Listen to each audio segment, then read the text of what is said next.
cette vidéo, je vais vous dire 2-3 petits trucs comme d'habitude. Donc ouais, il y en a certains d'entre vous qui sont inquiétés et qui m'ont demandé si j'arrêtais pas les vidéos. Donc non, vous inquiétez pas, j'arrête pas les vidéos, c'est juste que en ce moment j'ai vraiment l'impression de vivre à 100 à l'heure, franchement je vous le dis honnêtement. J'ai 500 millions de choses à faire, un peu comme tout le monde je pense, on est tous un peu dans nos vies, voilà.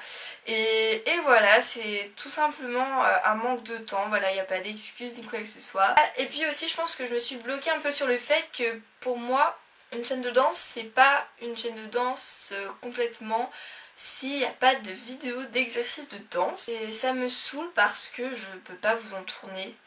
Tout simplement pour manque de place. Donc en fait la seule solution pour vous tourner une vidéo d'exercice, ce serait soit de virer tous les meubles de ma chambre, soit de mettre mon trépied sur la fenêtre, sauf que je tiens mon appareil photo, voilà. Donc voilà, j'ai pas trouvé de solution, ça fait quelques temps que j'ai réfléchi et ça m'embête vraiment, c'est hyper frustrant, vous pouvez pas savoir à quel point. Parce que pour moi c'est pas assez complet, enfin c'est bien de faire de la théorie mais bon au bout d'un moment faut passer à la pratique et je peux pas, donc c'est hyper frustrant.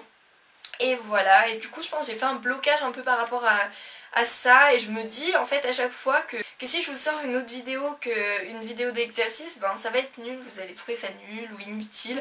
Donc voilà, et n'hésitez pas à me dire si ça vous dérange vraiment ou quoi que ce soit, mais bon dans tous les cas pour l'instant j'ai pas de solution. Donc voilà, c'est très frustrant. Enfin bon, je pense que je vais essayer de passer au-dessus de ça et puis de continuer à faire mes petites vidéos en vous parlant, en vous donnant mes petits conseils et voilà. Donc voilà, j'en ai fini avec ça, c'est parti pour la vidéo. Donc aujourd'hui, je vais aborder avec vous 7 clichés, oui 7, oui, évidemment je dis 7 mais je montre 8, tout va bien. 7 clichés sur la danse classique. Alors oui, malheureusement, les clichés sont très nombreux sur la danse classique. C'est vraiment dommage parce que je suis sûre qu'il y a plein de gens qui passent à côté de la danse classique à cause de ces clichés là. Et ce que je trouve super sur YouTube, c'est que justement on peut parler des causes qui nous tiennent à cœur et bon là en l'occurrence je vais pas vous parler de la fin dans le monde, mais voilà je vais quand même vous parler d'une cause qui me tient à cœur et ouais, de notre petite chambre on peut arriver à toucher plein de monde, des gens dans le monde entier vraiment, et je trouve ça super cool. Donc voilà, c'est pour ça que j'ai décidé de vous faire cette vidéo et peut-être que les gens qui passeront par ici, peut-être qu'ils se poseront des questions et qu'ils se diront ah ouais, peut-être que la danse classique c'est pas tout à fait ça, c'est peut-être pas finalement tout ce que les gens en disent dessus. Donc sans plus tarder, c'est parti. De toute façon, j'ai 12 ans, donc je peux pas commencer la danse classique vu qu'il faut être jeune pour commencer la danse classique. Donc c'est un cliché qui revient hyper, mais alors hyper souvent, qu'il faut être jeune pour commencer la danse classique. Je crois que c'est la question que je reçois le plus souvent en fait. Est-ce qu'il faut que je sois jeune pour commencer la danse classique? Est-ce que c'est trop tard? Non. Non mais commence pas toi, depuis quand tu me contredis là? Mais c'est une blague? Depuis quand tu t'incrustes dans mes vidéos, toi? Allez, oust! Alors, je vais être honnête avec vous. Si vous avez envie d'en faire votre métier, c'est vrai que c'est mieux de commencer le plus tôt possible. Parce que forcément, comme dans toutes les matières, toutes les disciplines, plus on commence tôt, plus on a de l'expérience et plus on a appris des choses, plus on a eu le temps d'apprendre des choses. Donc, forcément, c'est plus simple. Mais si c'est pour votre bon plaisir et ouais, juste pour votre loisir, mais n'hésitez pas, il n'y a pas d'âge, franchement, il y a même des cours pour adultes, franchement, donc vous mettez pas de barrière à cause de ça. Après, je vous l'ai dit, si c'est pour en faire votre métier, ça risque d'être un peu plus dur pour vous, il va falloir travailler un peu plus. Après, c'est vrai que si vous commencez à 17 ans et que vous voulez en faire votre métier, je pense que c'est un peu tard, je suis désolée de vous dire ça. Mais si c'est pour votre loisir, n'hésitez pas à foncer, il n'y a pas de souci. Comme je vous l'ai dit, il y a des cours pour adultes qui existent, alors pourquoi pas vous, si ça vous fait envie. Franchement, faut pas hésiter, allez-y. Donc non, il n'y a pas d'âge pour commencer la danse classique. Tant que c'est pas à des fins professionnelles, voilà, il n'y a pas d'âge. Si c'est pour votre plaisir, il n'y a pas d'âge. Il n'y a pas d'âge pour la passion, de toute façon, j'ai envie de vous dire. La danse classique est un sport. Non, la danse classique n'est pas un sport. Pitié, ne dites pas ça. Alors oui, il y a même ceux qui disent que c'est carrément rien, parce que c'est pas physique, nanana, nanana, nanana. Mais les personnes justement qui disent ça, je vous défie de venir à un cours de danse et de tenir le cours de danse. Oui, en fait, quand on voit comme ça sur scène une danseuse, c'est vrai que ça a l'air tout simple, Elle a l'air légère, elle a l'air de voler, ça a l'air hyper simple. Et c'est justement ça le défi d'une danseuse, c'est d'avoir l'air légère, d'avoir l'air de voler, d'avoir l'air gracieuse. Alors que en réalité c'est hyper dur, c'est hyper précis. Donc pour les personnes qui disent que ce n'est rien déjà, voilà, hein, l'idée peut être foutue à la poubelle. Mais quant à celles qui disent que c'est un sport, non, vous vous trompez. La danse classique c'est pas un sport, c'est un véritable art en fait, c'est une discipline. Parce que en plus d'avoir le côté physique sportif, il faut avoir le côté artistique. Et en plus c'est hyper précis, alors que le sport, j'ai envie de vous dire, enfin ça dépend vraiment quel sport, c'est vrai. Enfin je vais pas dire que le sport c'est pas précis, mais ce que je veux dire, la danse c'est vraiment jusqu'au bout des orteils. Et donc c'est pas un sport parce que quand un danseur fait une représentation, et ben il fait une performance physique mais aussi artistique, voilà. Et donc avec ce cliché je voulais associer une citation de Chana Lafleur que j'avais lue ou entendue une fois. C'était qu'il faut être un athlète pour danser mais un artiste pour être danseur. Et j'adore cette citation parce que ça illustre tellement parfaitement ce cliché. Non, j'aime bien.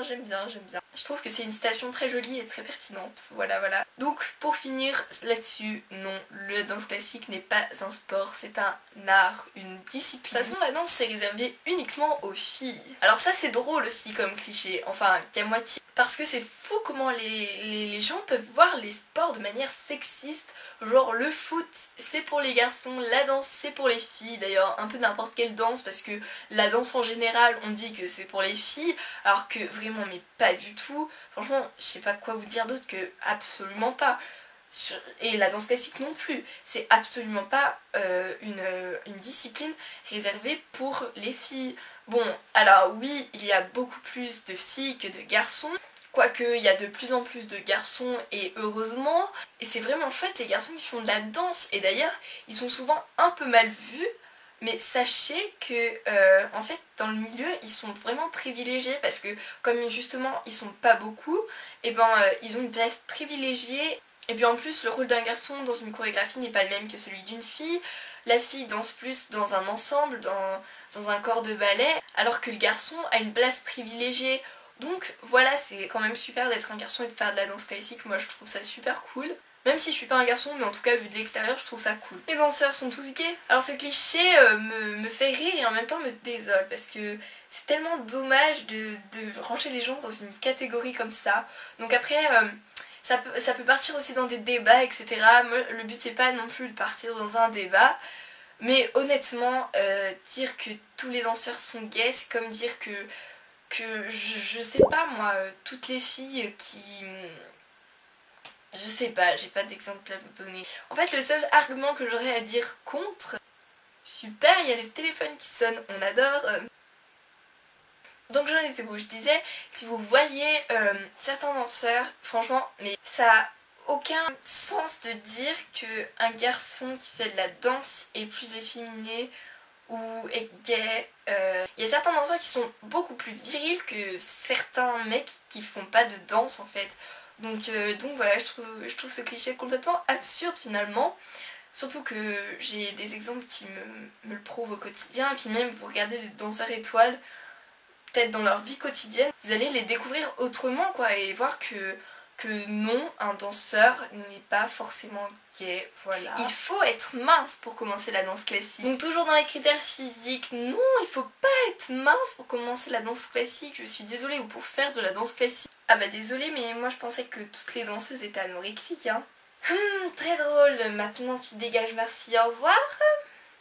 Alors c'est vrai que si vous êtes en surpoids, le truc c'est que la masse graisseuse ça peut vous mettre des barrières, par exemple pour les sauts, ça va pas être pratique, pour faire un peu tous les mouvements en fait, ça va être plus dur pour vous en fait, mais c'est toujours pas impossible.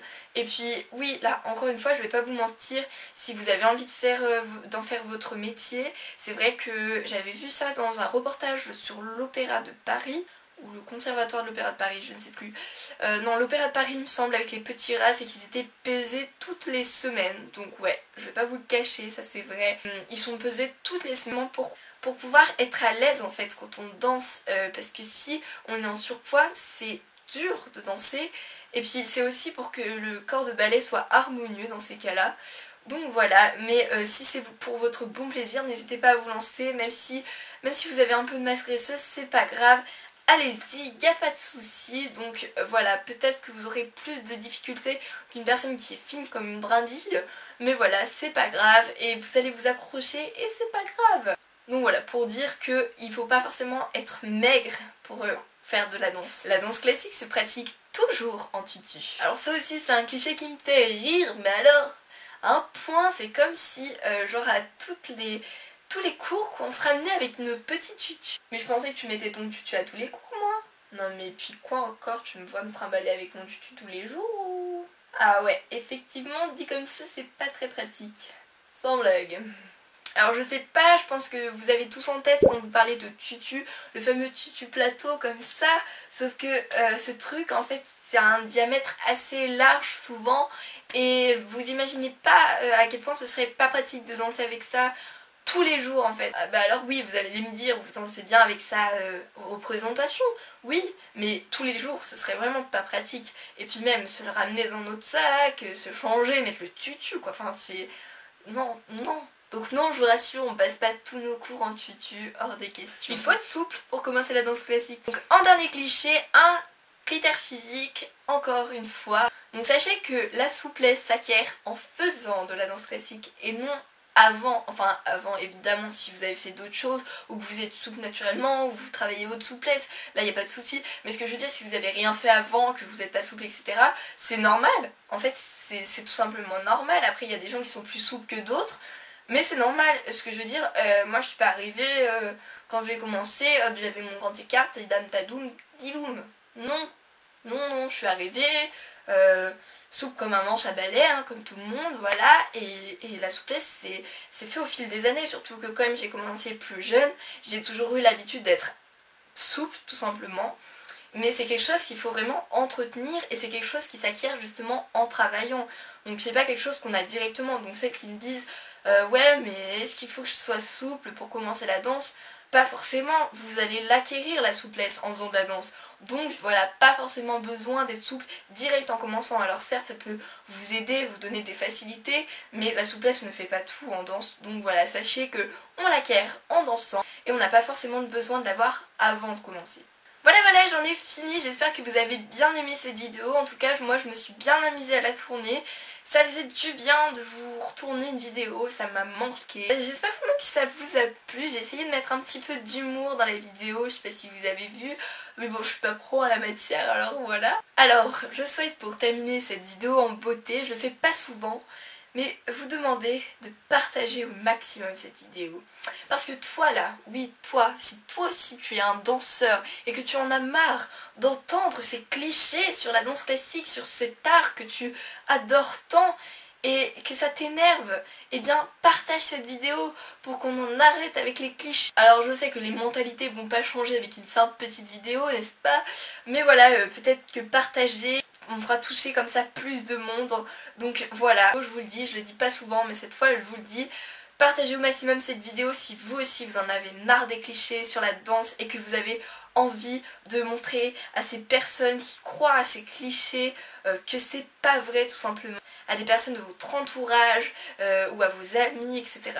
N'hésitez pas à partager cette vidéo, ça serait vraiment super cool pour qu'on soit tous unis contre les clichés sur la danse classique. Je fais cette vidéo avec beaucoup de détermination, n'est-ce pas? Voilà, j'espère encore une fois que cette vidéo vous a plu. Je vous fais de très gros bisous et puis je vous dis à bientôt dans une prochaine vidéo. Bye bye!